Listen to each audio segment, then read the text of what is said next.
Kaixo Nerea, Kaixo.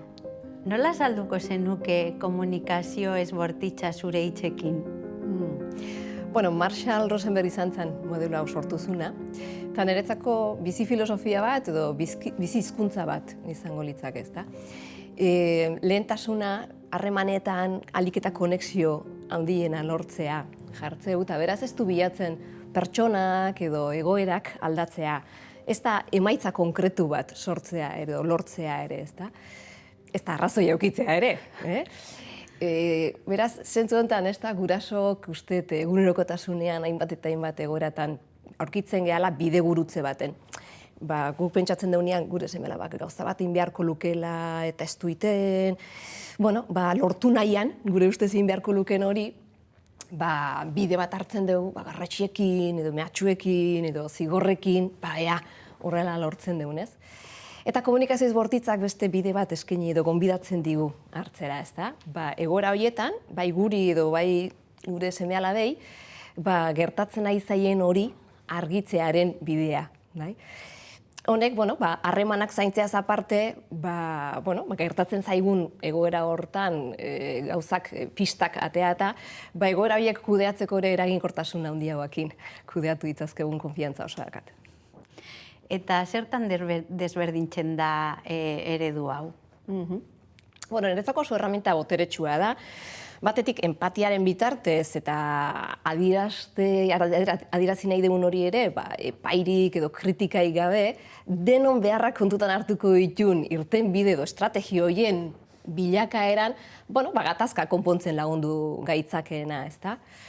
Beraz, nik uste, zentzu honetan batzutan tentagarria dela, pentsatzen dugu, orduan, hola eta hola hitzeiten baiot, edo hola esaten baiot, orduan, kaso ingoit, ez?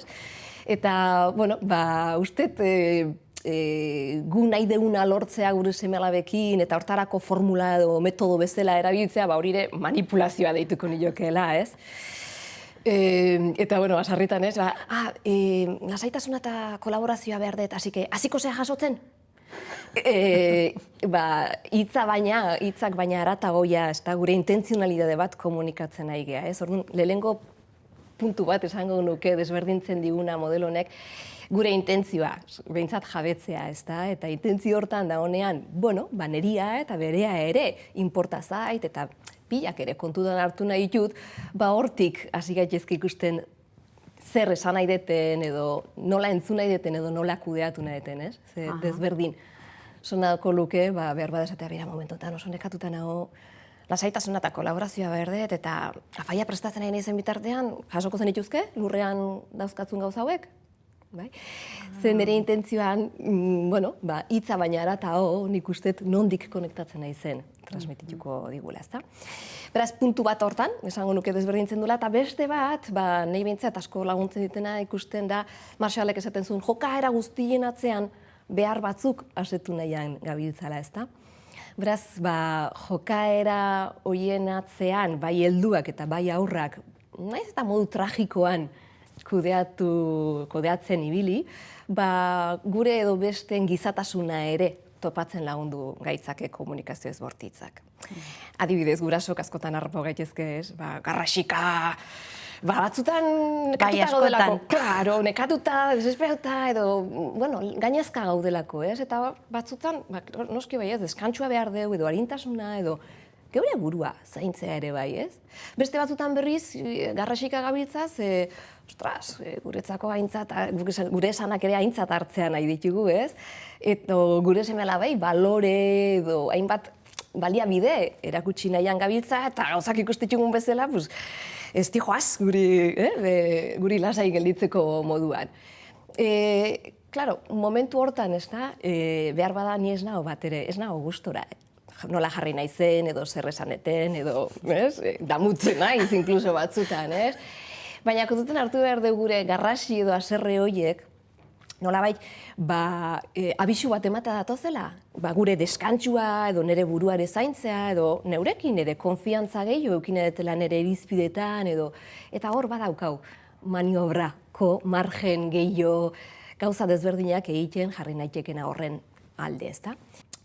Gure seme-alabak ere pentsatzen duenean kasurik ez digutela egiten, Hor ere, aurrak behar batzuk asetu nahian, behar bada idia esan danez, nik ere nire erabakiak hartu nahi ditut, edo niriaren entzun zazue, edo atentzia behar dut, edo eta mila modutara behar bada bereien beharren berri ematen nahi zaigu, batzutan modu torpean, mingarritan edo tragikotan, ez da.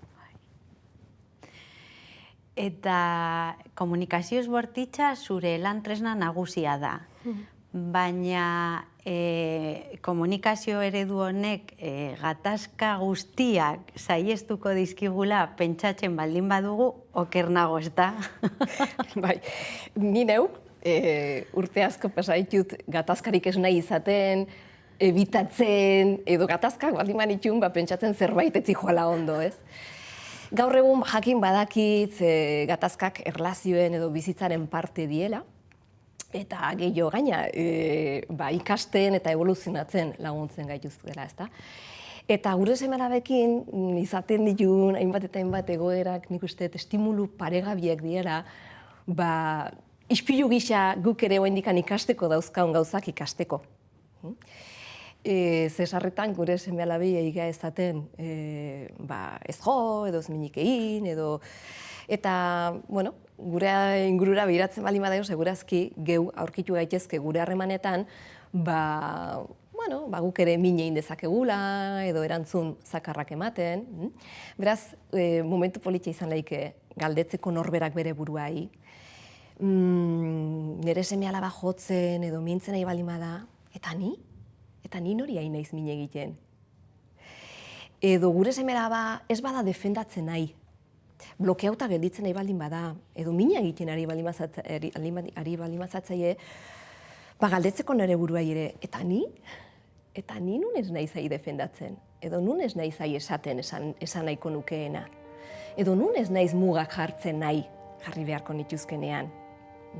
Horretik iruditzen zait, aukera politiak diela gure seme-alabekin, elkarrekin, ikasteko daukagunakin, elkarrekin azten juteko, ez?